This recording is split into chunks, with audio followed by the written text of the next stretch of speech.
नमस्कार, मैं डॉक्टर रविशंकर मोर प्राध्यापक हूँ विधि का, लॉ का, नागपुर विद्यापीठ के लॉ कॉलेज में एसोसिएट प्रोफेसर। आज हम बहुत ही कठिन समय से गुजर रहे हैं। आज का जो समय है ये अनप्रेसिडेंटेड है। भूतकाल में हमने ऐसे किसी भी परिस्थिति का सामना नहीं किया है।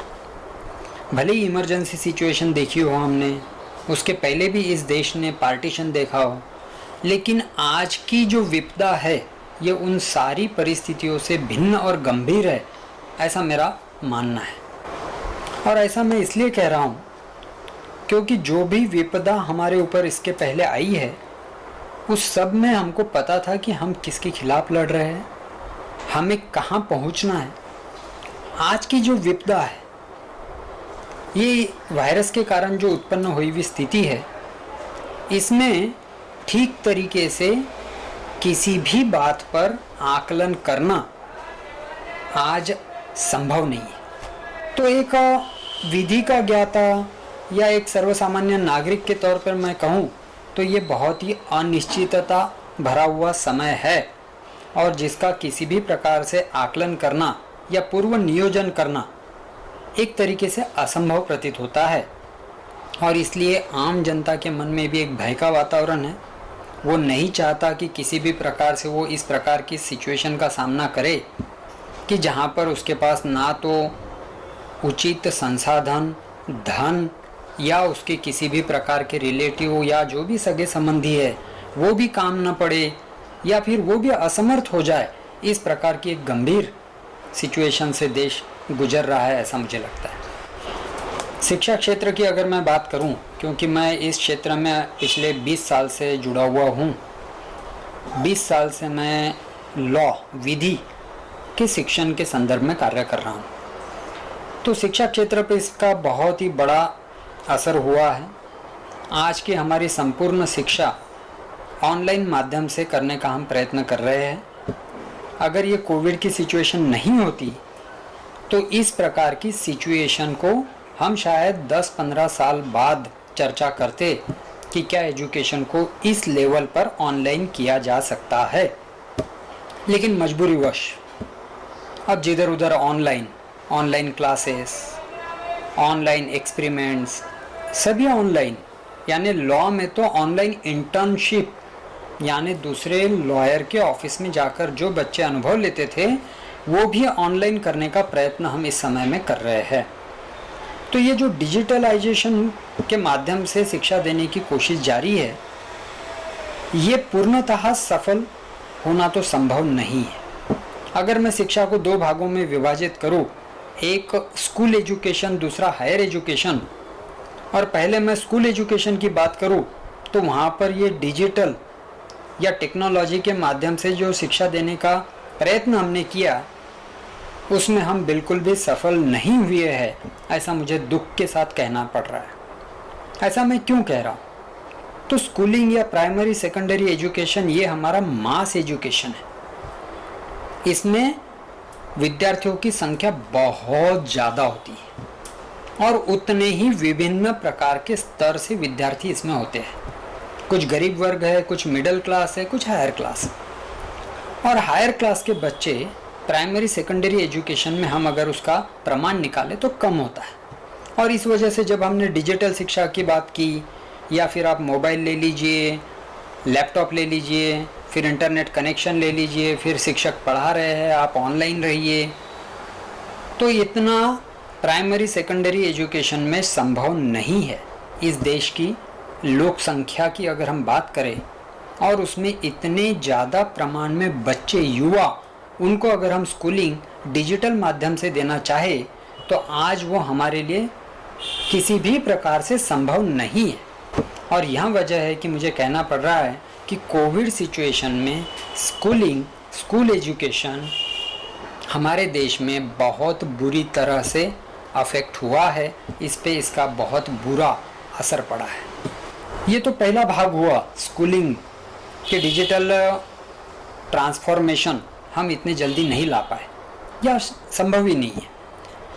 अभी जो रिपोर्ट इंटरनेशनल रिपोर्ट हमारे सामने यूनेस्को का आया है, उसके हिसाब से करीबन 5 करोड़ बच्चे जो प्रोफिशिएंसी इन रीडिंग इससे अफेक्ट हुए हैं और पीछे रह जाने वाले हैं पिछले 2 साल में, और उसमें एक बहुत बड़ा वर्ग भारत से आता है।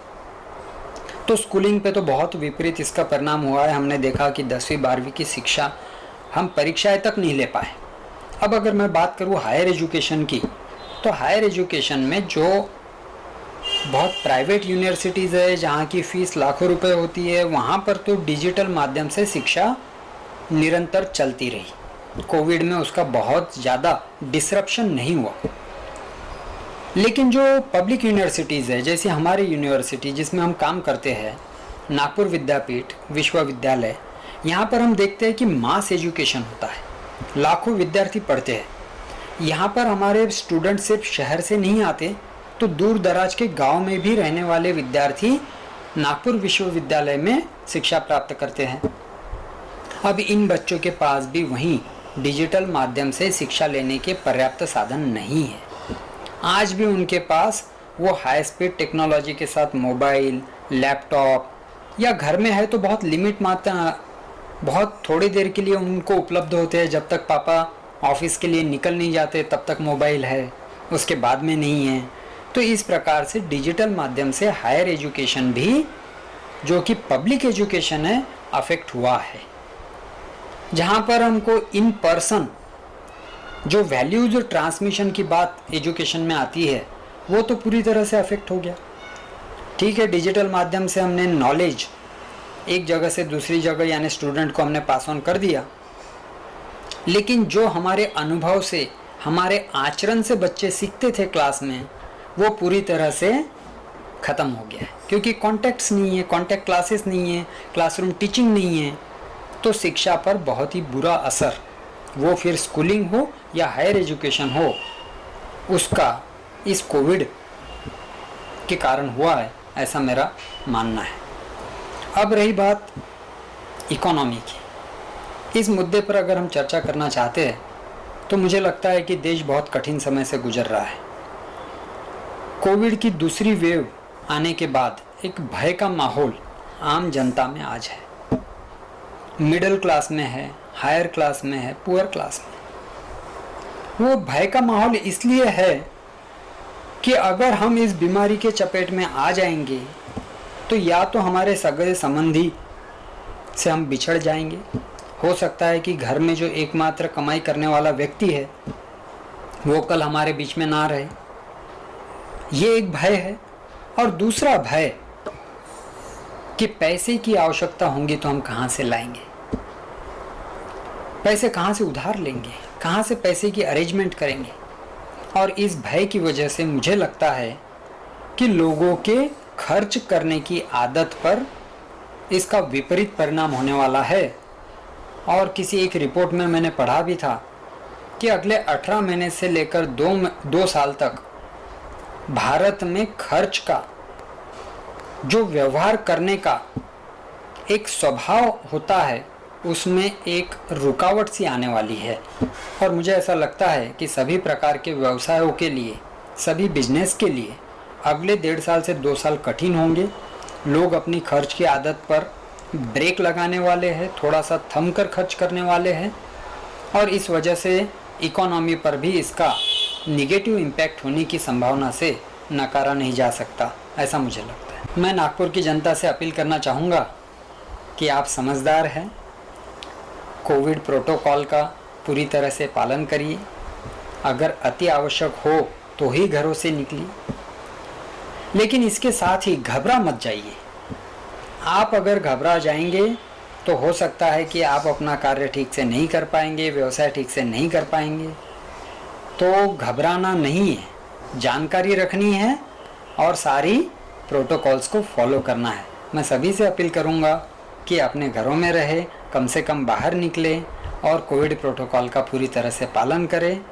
और आपसे यही उम्मीद रहेंगी कि जैसा आपने पूरा लॉकडाउन का समर्थन करते हुए शहर में जो आंकड़े बढ़ रहे थे उनको पूरी तरह से कम कर दिया है, तो आगे भी हमें इस प्रकार की कठिनाई का सामना नहीं करना पड़ेगा। धन्यवाद।